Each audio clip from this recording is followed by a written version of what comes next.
tuberculosis po ay isa sa mga top infectious diseases at mahalaga po na malaman ang isang tao kung may TB para po malink siya agad sa gamutan.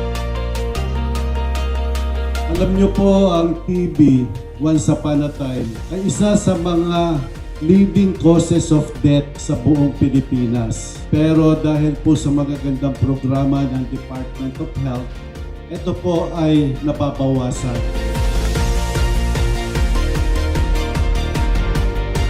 Ito pong programang ito ay hindi lamang po panggamutan. Ito po kaya po tinatawag nilang active case finding para malaman natin kung sino po yung mga may impeksyon at maagapan kagad.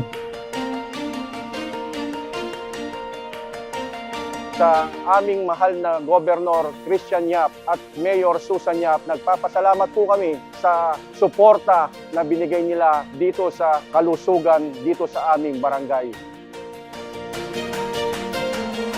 Pinabot po ng ating butihing Mayor ang kanyang buong suporta sa ating mga programa, lalong-lalo na po isa ang kalusugan sa kanyang mga prioridad sa kanyang panunungkulan dito sa estudyante.